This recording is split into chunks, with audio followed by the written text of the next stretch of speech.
How you going, guys? Thought I'd give you an update where I'm at, what I've been doing. So I'll start off with the boat. I know not everyone's interested in the boat, but thought I'd show you what I've been up to. I'll take you outside. G60 turbo. I had it down the side of the house, but dog kept attacking the doona cover on it. So yeah, it's all cleaned up. It's come up Mickey Mouse. Inside of it's really good. Seats come up really good. Not bad for $4,000. So yeah, I only spent probably 4 days tinkering around with this thing. Then got to a point and thought, nah, I'm happy now. Just leave it. Sold the other boat. Anyone noticed it's gone? Nikki got really good money for it. It's got 9,800 for the Caribbean, and I paid $4,000 for this.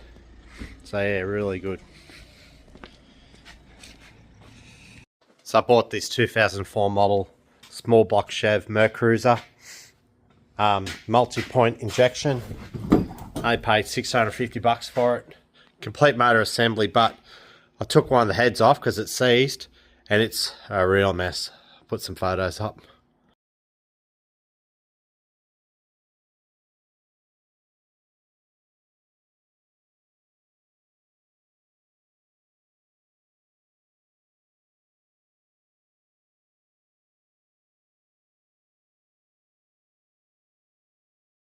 Yeah, so she's a horrible mess, and I don't want to waste too much time. I could rebuild that motor. I'd more than likely have to get 6 of the cylinders lightly rebored, probably 10, 25, I don't know, whatever machinist reckons. Re-sleeve 2 of the cylinders, maybe just the one. And then, yeah, just a standard rebuild kit. The 305 Chev and a 350 Chev use the same crank. If you want to go 350, you have to get a block that can be bored to be a 350 cubic inch. But yeah, that would need pretty sleeve, maybe 2 sleeve rebore, standard rebuild kit. Heads need a good clean up, new lifters, conrods, because probably a couple of them are bent from hydro locking, and yeah, lifters and all that. And yeah, it should be a fresh motor. I worked it out. It's probably about $4,000 to rebuild it myself, get all machine work done.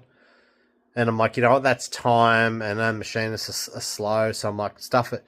So I drove from Newcastle to Gold Coast and back in one day. It was an 18-hour round trip. Absolute madness. But I picked up this from Gold Coast. It was near Hope Island.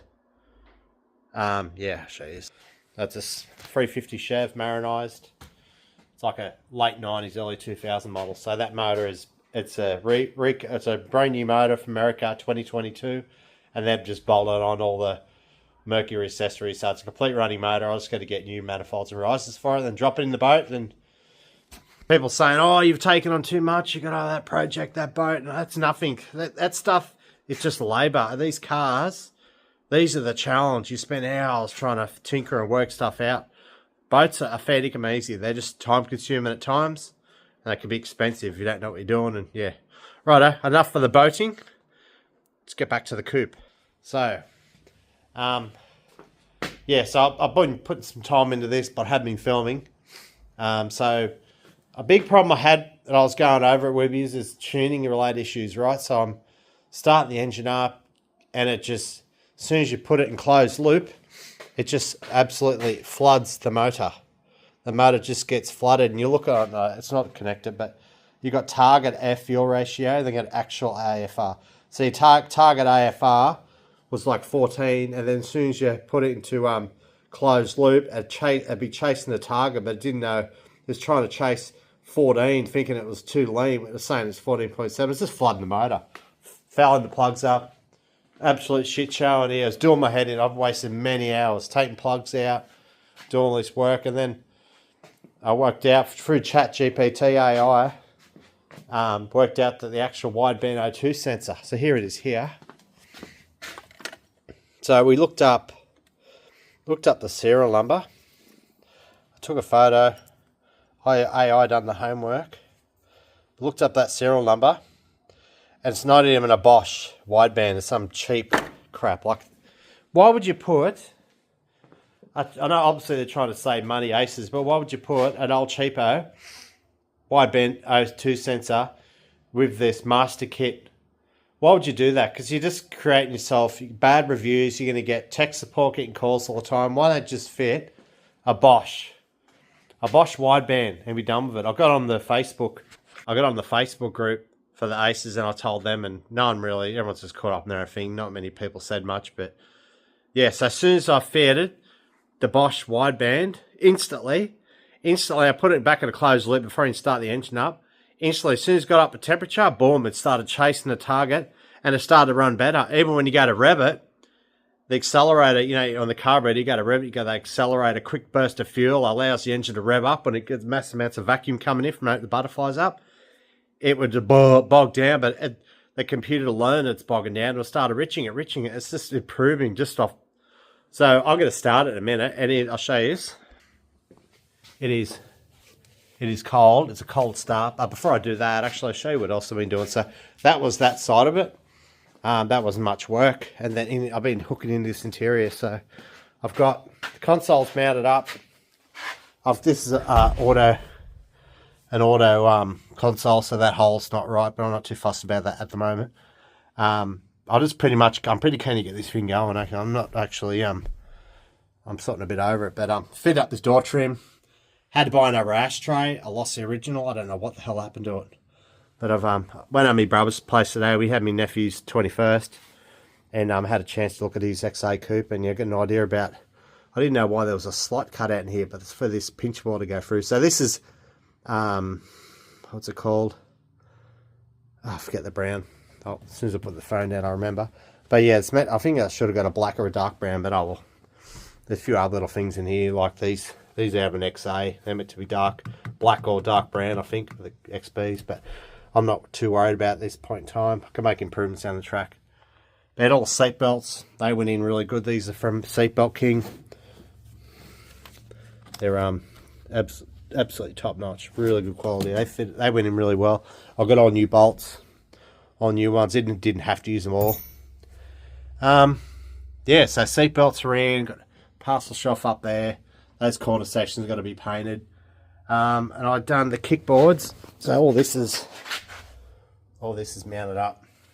Goes up there. The kickboards. I painted them the same poo brown as the rest of the dash. I've got that section going here yet. That's still in the parchment vinyl. It's got to be painted, so that's good. Just going to get on talking about that stereo.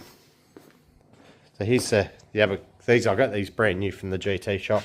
So they were black, but I've painted the colour alike. I've just started doing these armrests, but I've realised I haven't got all the screws. I was meant to buy them, and I'm going to buy them tonight. So yeah.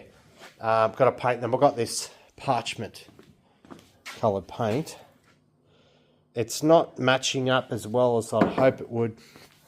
Like here, I painted these. That's supposed to be parchment. It's slightly different when you match it up to the actual trims. But, it is what it is at this point in time. So that door trim's got to come off. I've noticed on the other side there, where the armrests, they got holes there. The armrest holes aren't there. They're like a plastic thing like here. I'm missing them, so I'll get them tonight. And then plus I've got to put plastic out there anyway to protect it from moisture getting in the door trim. So there's that part of it, and everything works in here. Everything works on the dash. You can get speedo. I'm going to put a speedo cable in, but that hole there where the stereo goes, I'm on the hunt. I looked at these dummy ones on the internet, and one of them I actually tried to buy. I tried to buy it, and then I looked at the Ford logo on it. It looked odd, like cheap shit. And luckily they said they're out of stock. They gave me a refund, so the uncle's going to see. I've got a family into old Fords. My uncle's got a Mustang, around the same year model. I think it's like a 71 or 72 model, and he's got a lot of old Falcon parts laying around, so he told me today he might have a stereo for me to type it off. I'm after. So I'll wait and see how that goes. But yeah, all this is looking nice. Got to put a screw in there yet, but yeah, I've got to put the pinch wheel up around here yet. I've literally just got to this is a remanufactured console too. The ashtray in the back there. Yeah, it's great. So it's going to take a bit of getting used to that Hurst shifter. The linkage kit, like it's tight. Like it's just, yeah, it's one of those things you're going to have to get used to it. But what I might do now, actually, yeah, before I go any further, I've got all these vents, got them hooked up. That was a mission. Let me tell you, when you're restoring an old Falcon, and they get a lot of rust, in the upper plenum here, there's got the hole either side where the vents go up onto. When you do the rust repair section on that, be very mindful that when you put all these vents and that back in, if it's slightly too low or too high where it bolts up from underneath, your vents, all the pipework isn't going to line up. So I had that problem on both sides. It was very difficult to get the pipework in, but I managed to sort it. I had to do a little bit of trimming here and there, but it's all sorted. And I've been using that XB sedan as spare parts, unfortunately. Like, example being the screws for that glove box are missing. This is a lot of stuff because this car had already been, is typical, someone's pulled apart to restore it, and as how it goes is they pull it apart and they most of the stuff was organised really well, but there's little things here and there like screws just piled into a box, and I don't know what's what. So I was able to, like, some of the cases you can actually pull the screw out of the other sedan, look at the screw, and then go, oh yeah, right, and then go through the box and chase them all up, but there's still stuff missing. So all I'll do now, the motor's bone cold. Well, I'll open this roller door up and give it a kick in the guts. So when you first give it a cold start, it won't just start and run. It probably takes about 3 or 4 goes for it to continually run. But I'm guessing when I'm in the car and I'm actually driving this car more, I can tinker around with it. But at the moment, everything's just fresh. So what I'll do, we'll put on ignition.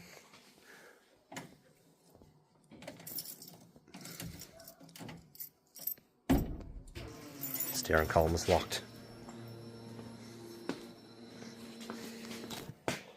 How many times have I showed you that I'm doing here, but it's like I'm going in circles and people get frustrated like I was.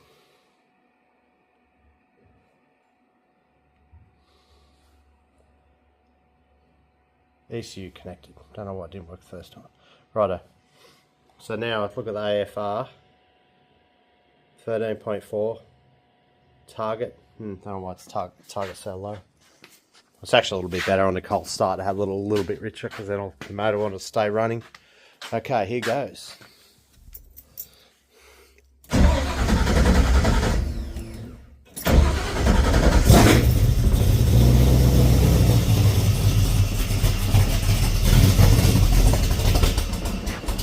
No, almost had it. It's getting better. One thing I noticed too, when you get the fuel pressure up in this thing, that's an ACES EFI thing, but as soon as you get fuel pressure up, if you leave it too long and you go to start, it won't start because the fuel pressure drops off really quick. I don't know why it does it. They're all talking about it in the forums.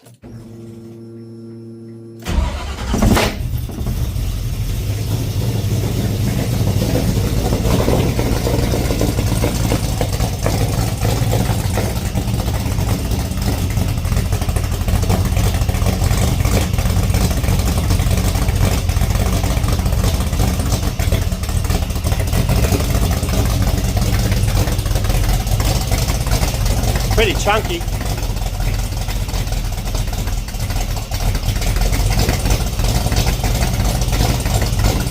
Yeah.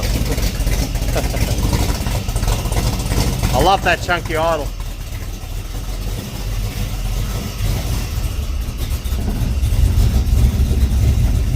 Lights.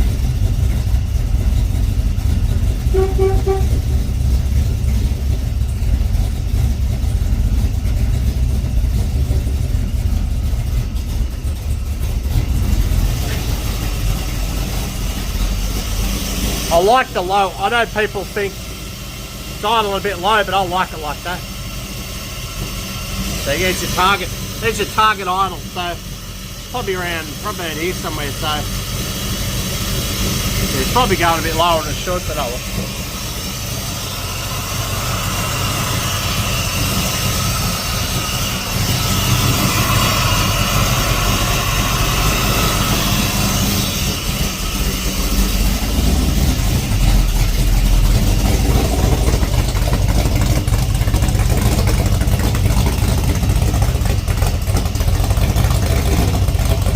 I'm going to fix that exhaust up too. It's clocked a bit.